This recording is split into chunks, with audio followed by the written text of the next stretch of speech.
Yes. Okay. Good morning, good afternoon, good evening, everyone.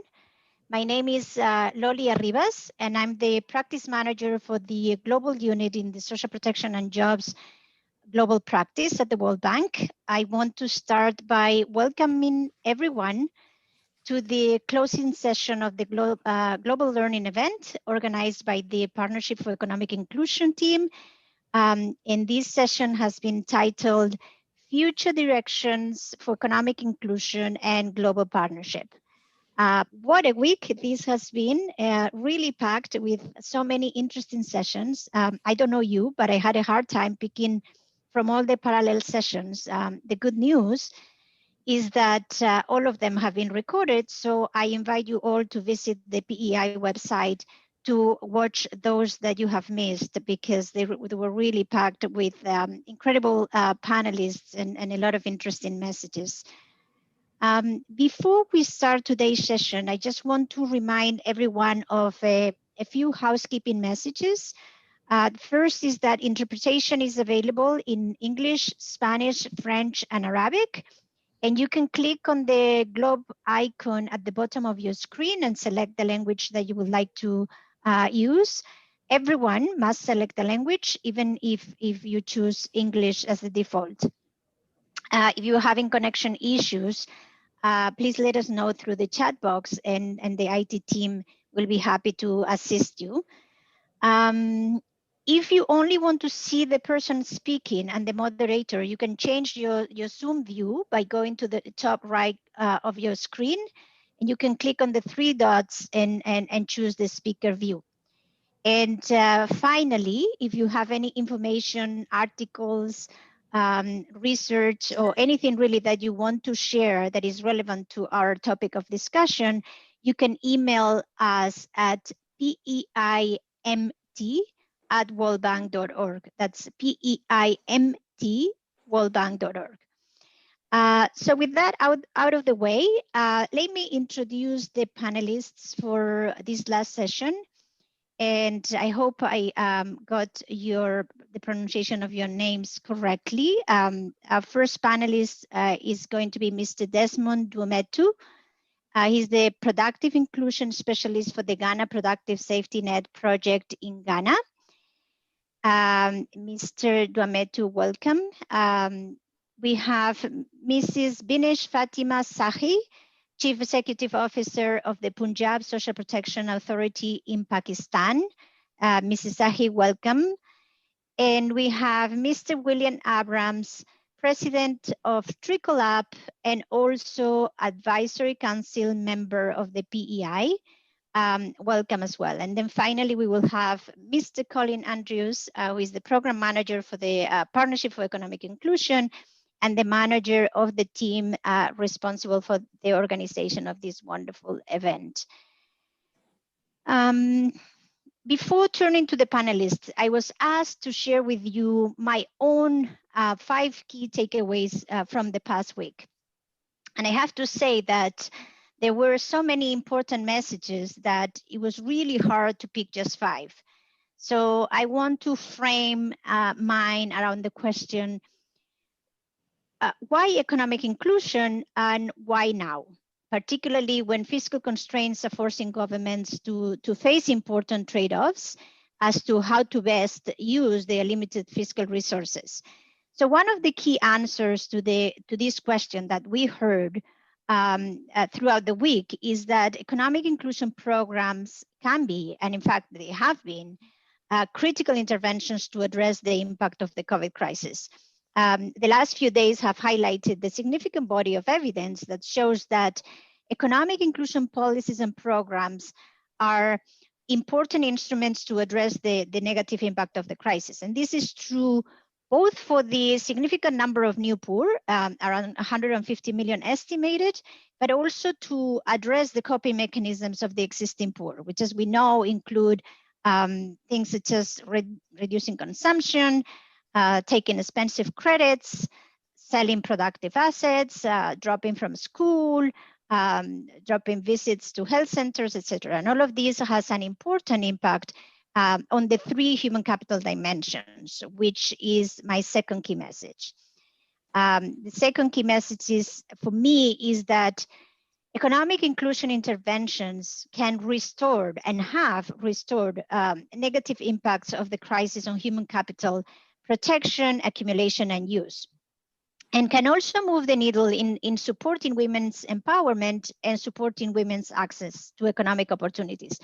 And this is not just through providing access to assets and supporting the development and use of cognitive skills such as digital and financial literacy, but also through the development of socio-emotional skills. And we all know that those can have an important impact on beneficiaries' aspirations, on resilience, and ultimately on their coping mechanisms in the face of life setbacks and shocks of all kinds. My third key takeaway is that these programs are also key for building back better and for future crisis preparedness. And this is especially true when building on foundational investments like adaptive social safety nets that can be scaled up and down quickly, and building on existing social services. The discussions that we heard this week on the cash splash show that we are, in fact, moving away from the false dichotomy of safety nets versus economic inclusion investments into realizing that both interventions complement each other and respond to varying objectives. Safety nets provide a critical entry point to reduce the cost of economic inclusion programs by building on existing systems and by providing economic opportunities to target beneficiary groups. My fourth message is that these programs make economic sense. Economic inclusion interventions can result in economic multipliers, and they can promote a strong economic recovery that mitigates inequality and that enhances environmental sustainability. In other words, the cost of economic exclusion is just too high. Just to illustrate this with an example, a few years ago, as we were working on policy reforms to provide women access to economic opportunities in the Western Balkans, we calculated the average cost to GDP from the limited participation on women in economic activities, and the cost was really high. It was 18% of GDP. Now you could argue the methodology, how it was calculated. Was it really 18? Was it 15? It doesn't really matter that much. The point is that it is too expensive to exclude certain segments of society from economic activities. And this is also a key point when looking at the cost-benefit analysis of economic inclusion programs, where we should take into consideration the cost of inaction, not just the cost of the programs themselves. So my final message is that while economic inclusion interventions support the resilience of households to shocks of all kinds, they can also be important instruments to contribute to what at the bank we have started calling the green, resilient, and inclusive development plans of countries in response to the imminent climate crisis. And this can be done through supporting alternative green livelihoods that enhance environmental sustainability. It can be done by supporting green public works, by building skills for a just transition, et cetera, et cetera. So those are my 5 key messages that I'm taking away. And if those 5 messages have not convinced us, I just want to mention one last reason for why this is important, and this is important now, which was also mentioned throughout this week. And the reason is that this is a moral imperative. There is enough wealth in the world to make sure that we all able to live or to have a decent life. So let me stop here. There were many other important messages, but I would like now to try to get some real-time feedback from the audience. And for those of you that are connected, if you could type in the chat box a brief comment about a topic you heard this week that you want to learn more about. And I also want to encourage the audience to vote on the responses that you are seeing, from particularly those you like the most. You can give them a heart or a thumbs up, and we will highlight them during the session today. So with that, let me now turn to the panelists for a 2-minute challenge, and you will get extra brownie points if you really can summarize your insights within the 2 minutes. And I want to invite you to share with us what are the things that you will remember from this session. What will be a single priority for you to operationalize the economic inclusion agenda to scale? And since we have heard throughout the week how important it is, the coordination within the different levels of government, at the national, subnational, community level, even at the household level.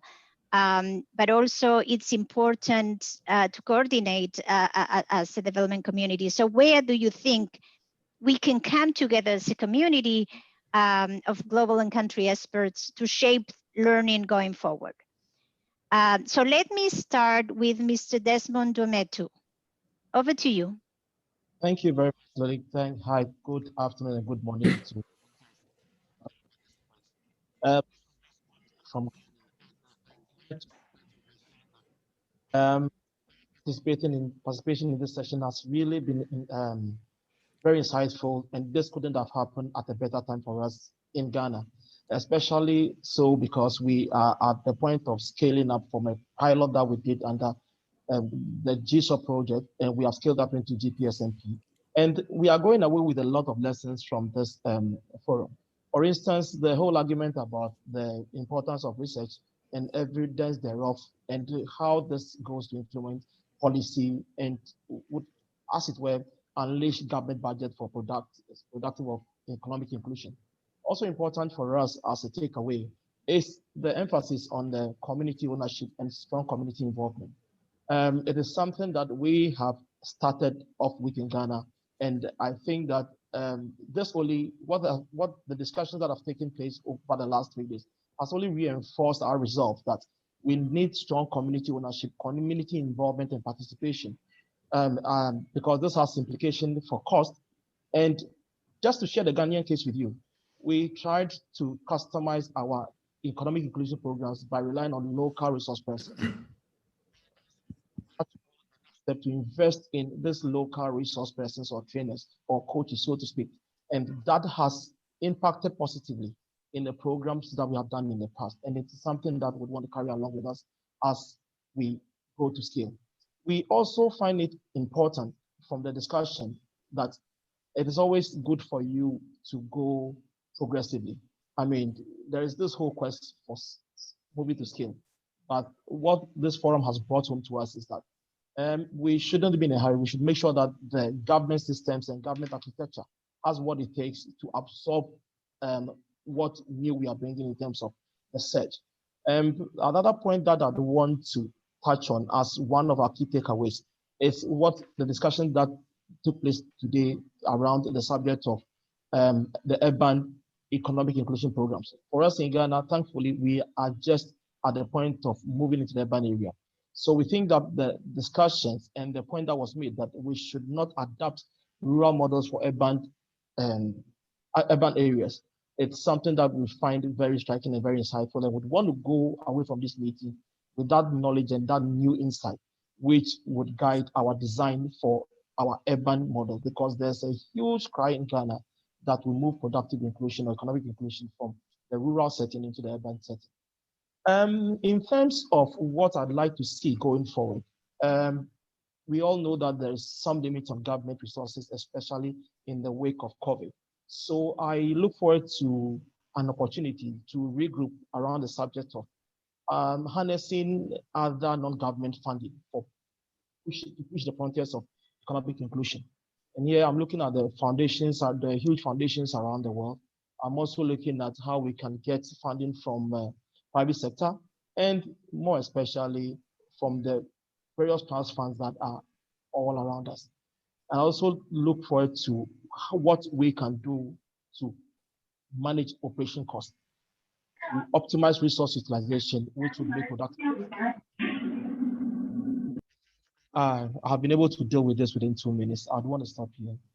Thank you very much for the opportunity. Thank you so much, Mr. Duametu. You made some very important points, including the role of the private sector in financing, but also in providing services such as skills, care services, etc., etc. You've touched upon progressivity and urban focus, and the importance of community participation. And on this last point, and the community participation to adjust programs to the local context.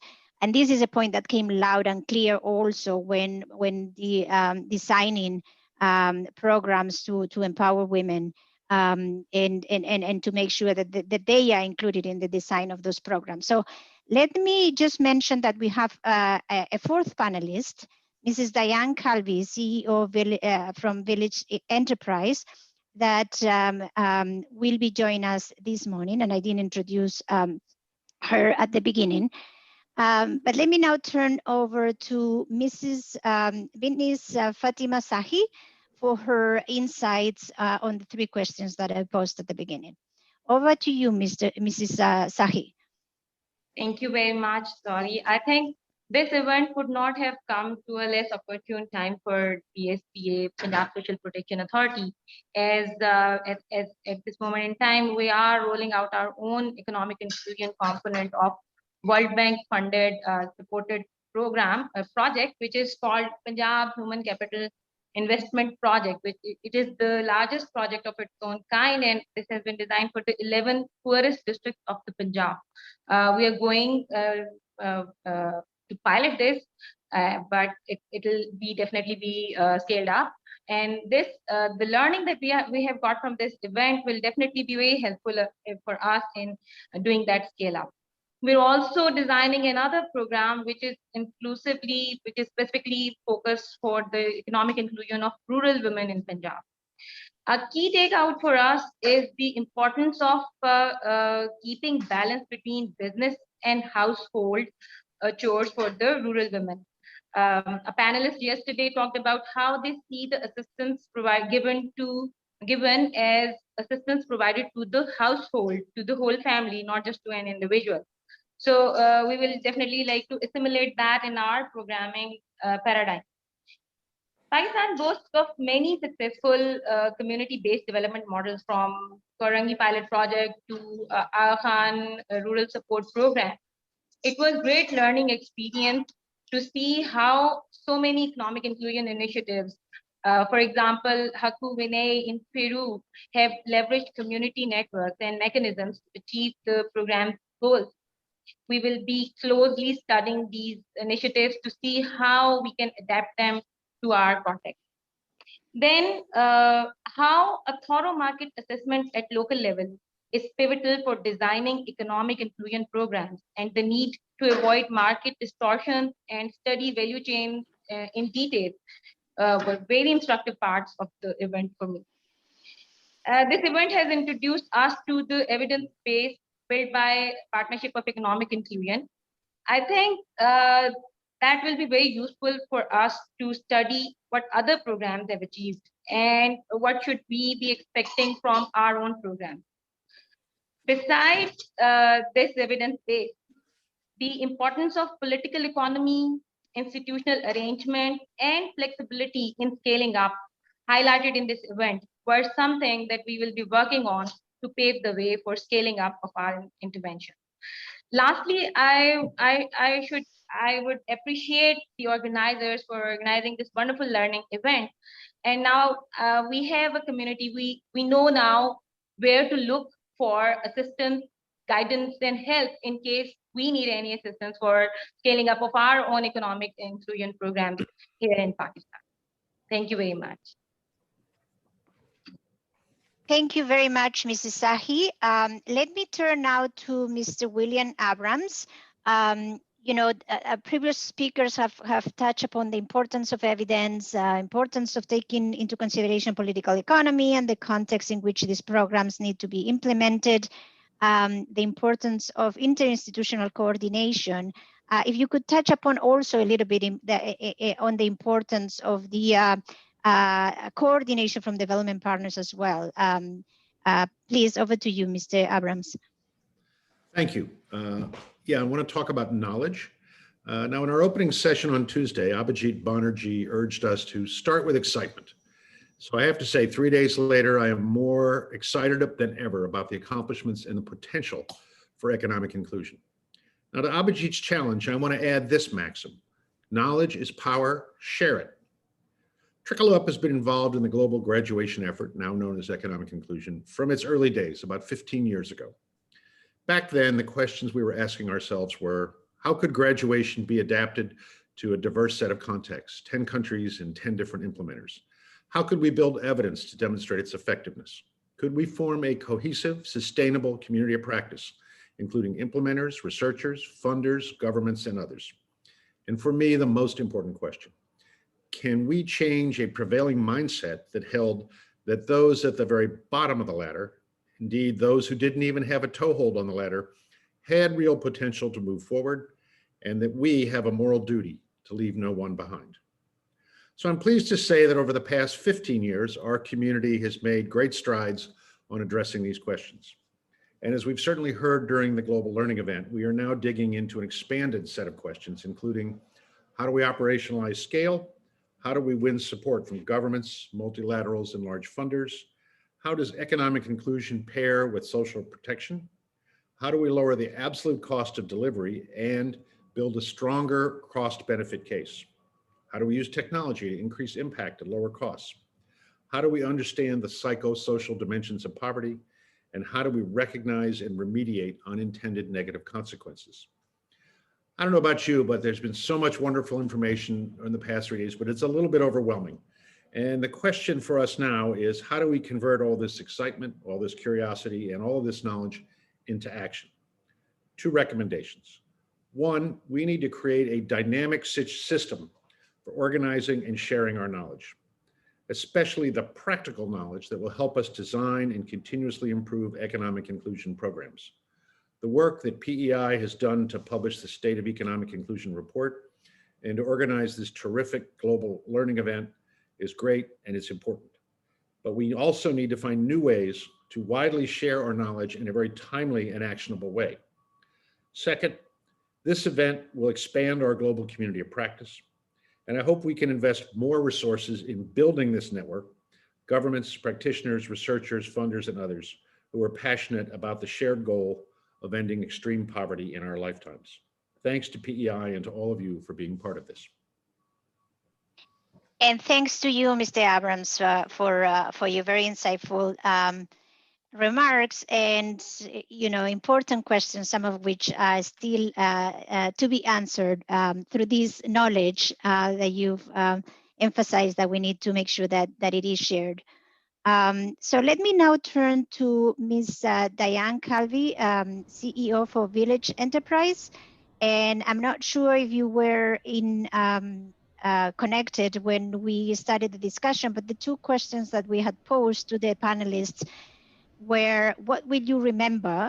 What will be a single priority for you to operationalize the economic inclusion agenda to scale?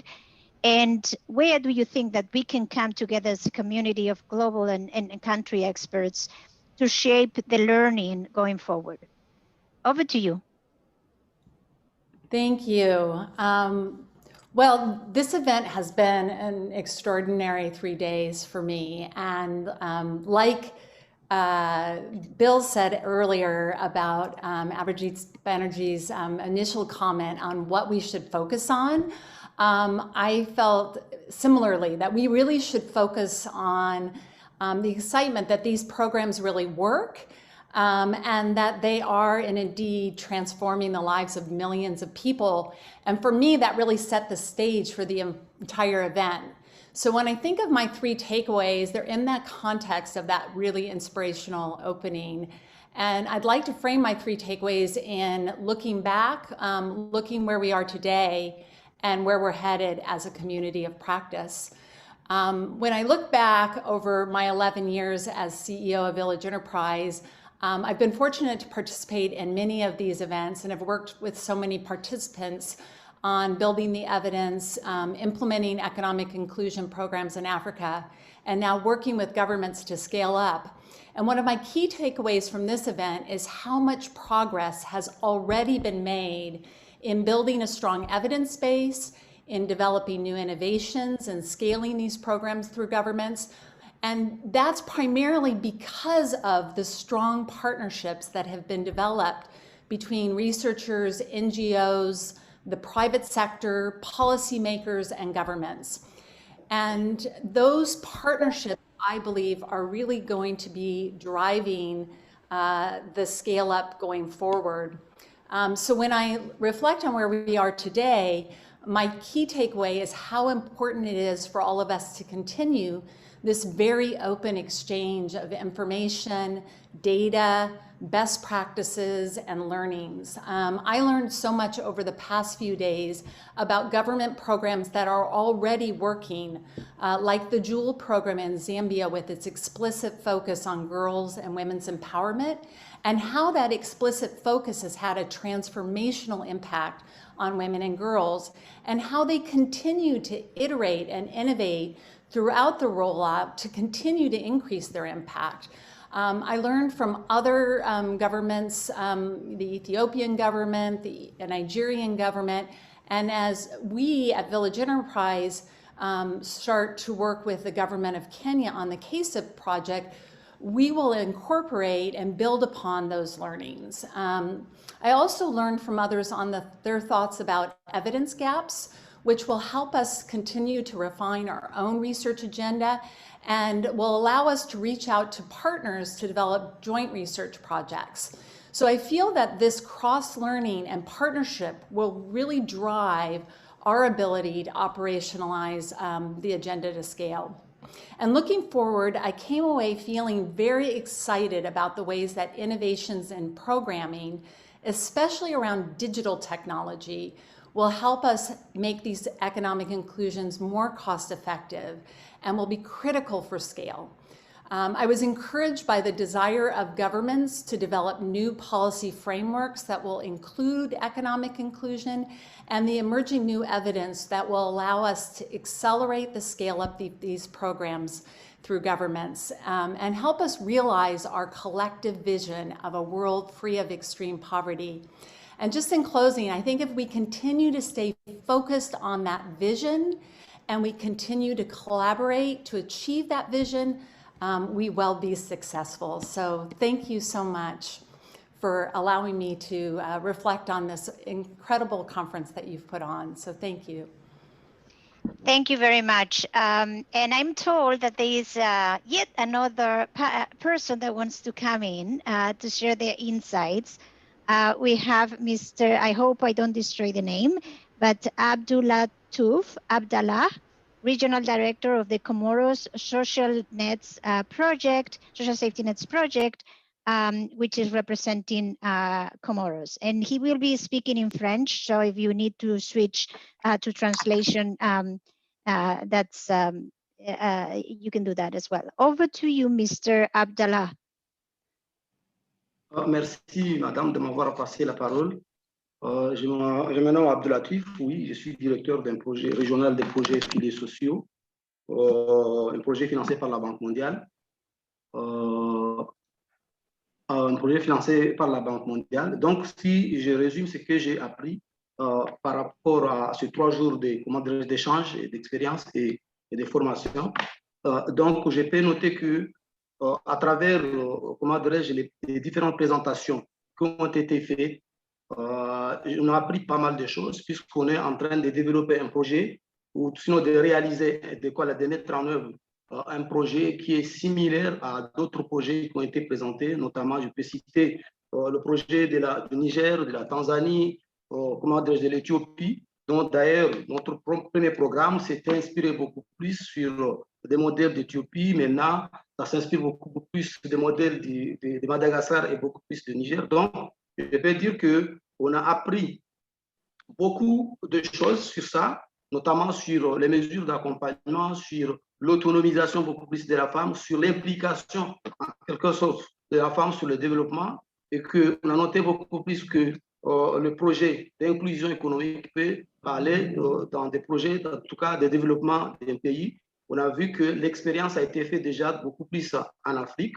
Donc là, on ne peut que se réjouir de ces expériences qu'on a acquis à travers les modèles qui ont été présentés. Je vais être très bref.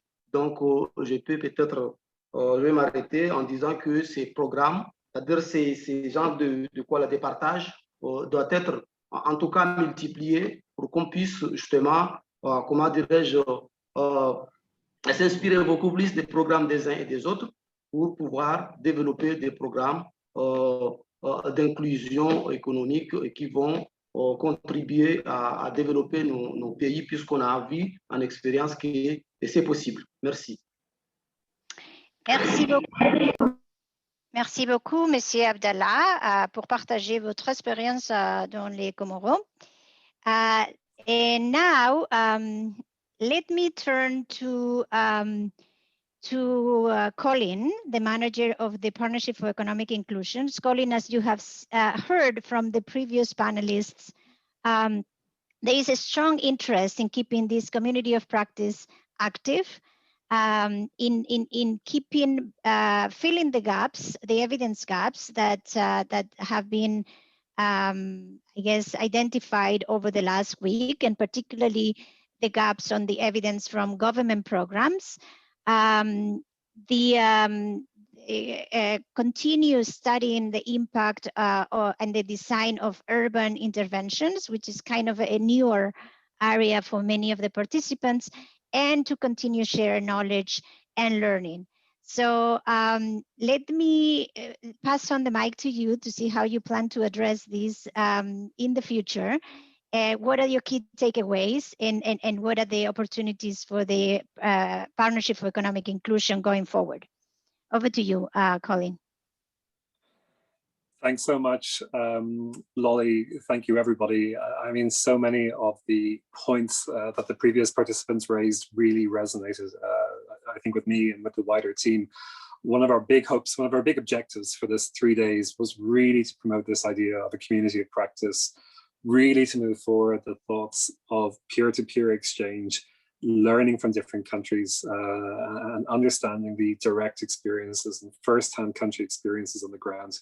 So I think if we've achieved that, and if we've moved some way towards that, we've really made a major accomplishment over the last couple of days. And we'd like to see this as the continuation of a conversation, and certainly not the end of a conversation. Abhijit Banerjee talked about excitement and trying to create this event as an exciting event. Truly, as a team, we were not so sure we could pull that off. We were not so sure that that was actually possible in a virtual space. It would be fantastic. Sorry, I have French translation coming in simultaneously in my ear. So Abhijit talked about this excitement of bringing people together. We did try to make it as exciting as possible online, and we're learning as you go.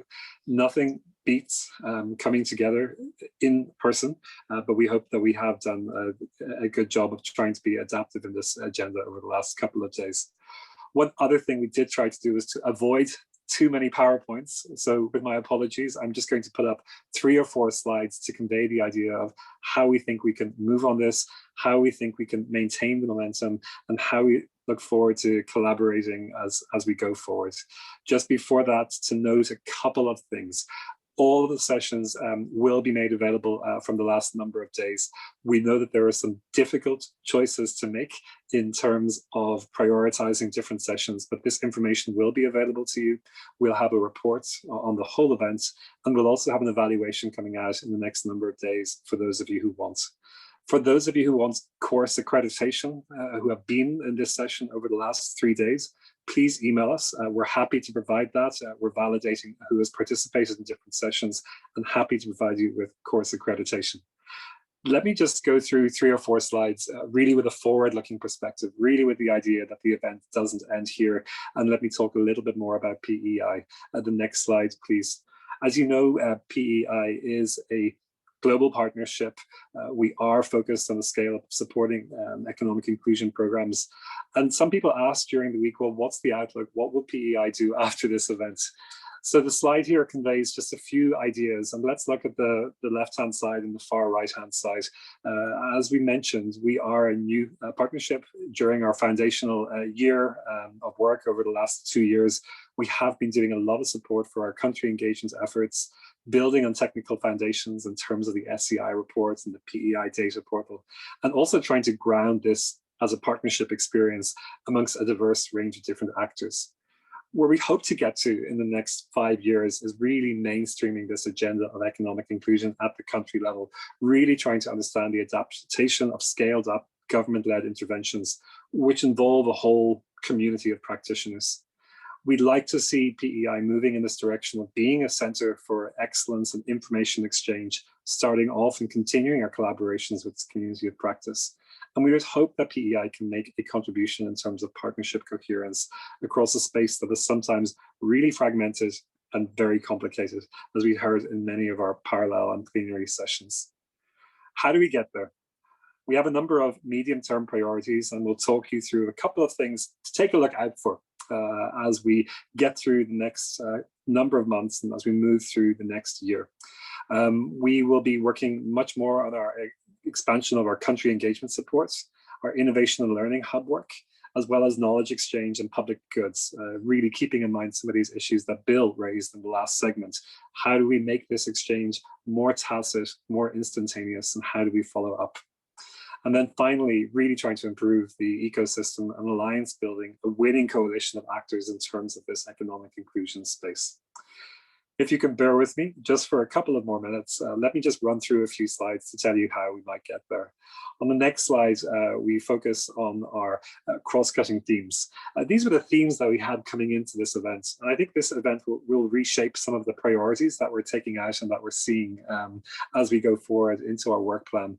In terms of cross-cutting themes, there were a number of powerful themes: promoting COVID-19 recovery, the role of women's economic empowerment, and the question of strengthening resilience and human development outcomes in terms of cross-cutting priorities.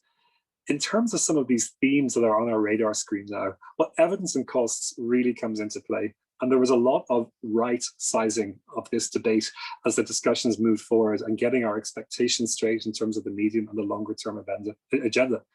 But another great message that came across in many of the sessions was also communicating. How do you communicate this evidence? How do you build a call to action? And that's something where we'll be putting a lot of attention. The two middle columns on customization and program delivery, targeting these programs for the right beneficiaries, adapting these programs in very different contexts are something where a huge focus of our energies will also lie. And the final column in terms of understanding the role of these programs in shock environments, in food security contexts, but also increasingly in contexts where we need to do more in the green adaptation and mitigation space will come front and center in many of our discussions going forward. There were a huge amount of conversations over the last 3 days. Cannot summarize them, but let me be a little bit more concrete in terms of how you all as attendees can engage with us going forward. The next slide looks at some of our country engagement efforts. So for those country participants, for those government officials working with World Bank teams, we have been doing a number of efforts to engage with your operational teams, to support your operational teams on the scale up of economic inclusion efforts, on the scale up of the IDA financing efforts within country. We have a current portfolio of 10 country investments. We heard from the majority of these investments and grant awards throughout the various sessions over the last 3 days. And we'll be moving forward now to expand that number of country engagements by another 10 countries and growing over the next number of years. We'll increasingly look at opportunities to promote bank executed work and recipient executed work. And for those of you engaging with the bank, you'll know what that terminology means. And we also make a very strong effort through all of our work to combine this country engagement work with our knowledge work. Quite simply, our knowledge work is wrong. It's off track if we're not building squarely on our country engagement efforts and our country experiences. And I hope that message is reflected in the type of work you've seen coming out of the SCI report, as well as this conference today. On the next slide, we look at this question again, that some of the that was really permeating through the entire event. And this is the focus on evidence. This is the new generation of evidence that's coming out from government-led programs, how we support this, and the interplay across the robust and vast research work that's already emerging. As we think about some of our innovation and learning priorities, we're thinking along two tracks. The first track is longer term evidence generation. So we'll be looking to support those country engagement efforts with much more deep and impactful work on the impact and the cost effectiveness, looking especially at some of the knowledge gaps that we saw over the last few days. But at the same time, there are many issues in terms of the real-time evidence building, the real-time communication, understanding how programs can move very quickly and nimbly, sometimes without having to wait for an impact evaluation 2 or 3 years down the track. And I know we had some great conversations on that in the course of the day. We'll be working with PEI technical partners to advance this agenda, working also with the Dianne Collaborative who presented yesterday to really make a big dent and a big change into how this agenda is positioned going forward over the next 5 years. And finally, in terms of our information and our communication flows on the next slide, a number of opportunities there. We do see ourselves in terms of providing an important knowledge platform. This slide outlines a couple of interesting things that are happening from the State of Economic Inclusion series, global learning events, and open access data portals. Hopefully you've gotten a taste of all of this work over the last couple of days. And going forward, we'll be digging deeper on all of these fronts to establish a Global Connect platform, which allows us to take together a full knowledge repository of all of the information that we're capturing. On day one, we talked about knowledge capture. We've been capturing a lot of information in the course of this event, and we'll be coming back to you with information on a platform where you can access that type of information. We'll be going much more deeply on the costing exercise tools and those tools that many of you heard about in an earlier session today, and also getting much more deeper into detail on the Innovation and Learning Hub. The last slide talks about next steps and how can you engage? Country delegations, please reach out to us directly, reach out to your World Bank group, operational teams for more information. Partner organizations, we look forward to reconvening with you for a technical partner forum, a much shorter event coming on in May. And if you're interested in becoming a technical partner, please do contact PEI directly. Most importantly, this is an important platform to share news, not just news generated from PEI, but to share experiences from across organizations and across different countries. So there's a range of resources there, ranging from our website to our newsletters and a Twitter platform where you can really get engaged and we can continue this conversation forward. Let me express my thanks on the next slide to all of the organizations who made this possible today. We've heard from 43 country delegations, over 50 organizations, and we've had massive support from our funding and technical partners without whom this event simply would not have been possible. Let me pass over to Loli. Thank you. Thank you so much, Colin.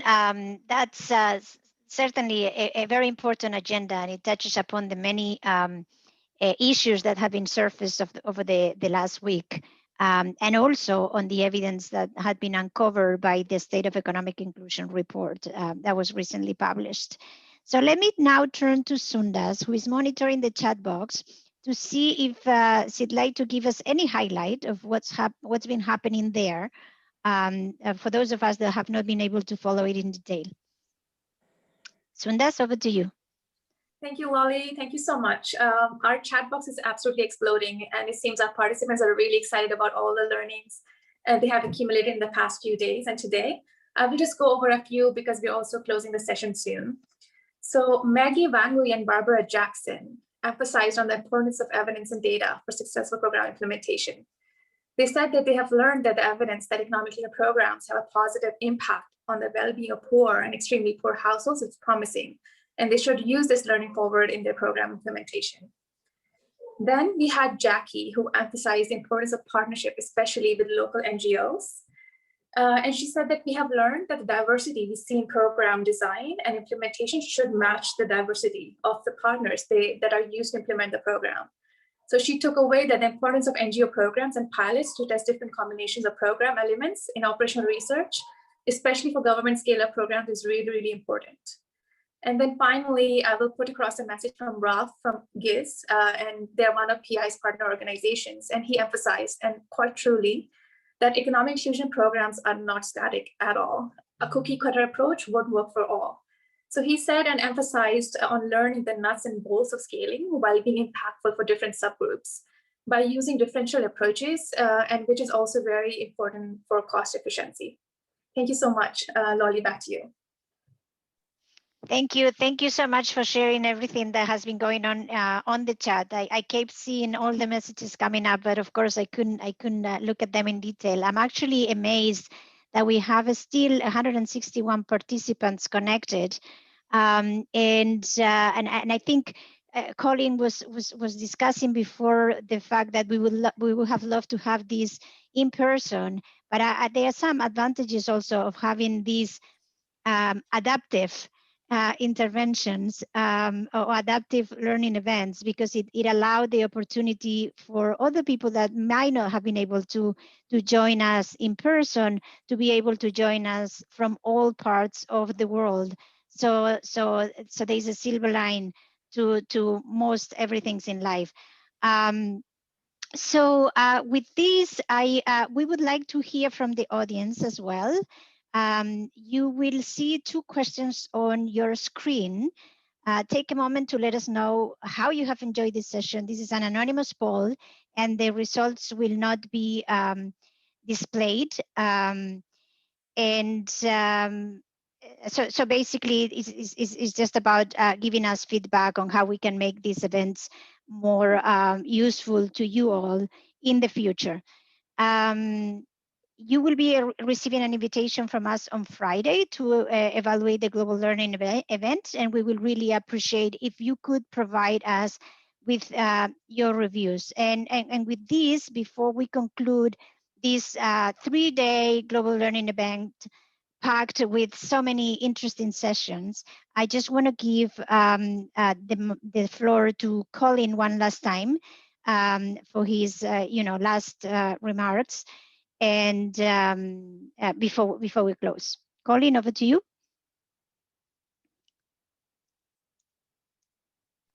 Sorry, I thought I was free. It would be remiss of me, Loli, not to extend a huge thanks to our interpreters, as well as to Holt Aldridge, our background facilitation team, as well as New Bright from the UK for our hosting of the plenary sessions. As much fun as we had during this learning event, there was a lot of fun and a lot of war stories around what happened in the back room. It's remiss of me also not to thank the entire PEI team. There was an army of people. If people like Loli and myself can get up and say something nice, there's another 10 people working behind. I'm not going to name everybody. You did see them all in the sessions, but I do want to give a shout out to Sundas, the co-organizer of this event, who's been working night and day, as well as to Marlene, the invisible person, but you sometimes heard her voice in the transition rooms, without whom this event simply would not have taken place, without any question, without any shadow of a doubt. But most importantly, we thank you all for engaging. It's a huge effort in the COVID-19 context to actually make the commitments to be here during these events. We thank our funding partners, we thank our technical partners, but most of all our government counterparts. We know that the COVID-19 pandemic is really serious. Please stay safe, and we look forward to engaging with you both virtually and both in person as soon as we can. Thank you very much, and back over to you, Loli. Thank you, Colin. And I won't repeat the thank you to the many people that have made possible this event, but I do want to single out Colin for his leadership, for coordinating the whole team and the whole PEI team, including Sundas, Marlene, team, Hugo, and everybody that, and I'm not naming everybody because there's been many, many people. That has been an excellent learning experience. I've learned a ton. There's a lot of work for us to move this agenda forward. As many of the participants today suggested, let's keep this community of practice alive, and let's take advantage of the energy that this week has brought into the economic inclusion agenda, to not lose sight of who we are doing this for. and the responsibility that we have with the people that need this the most. So with this, let me close the event. Thank you, everyone. Thanks to the panelists, the participants. Merci, muchas gracias. I don't know how to say it in Arabic, but we hope to see you soon in another virtual event or in person. Bye-bye.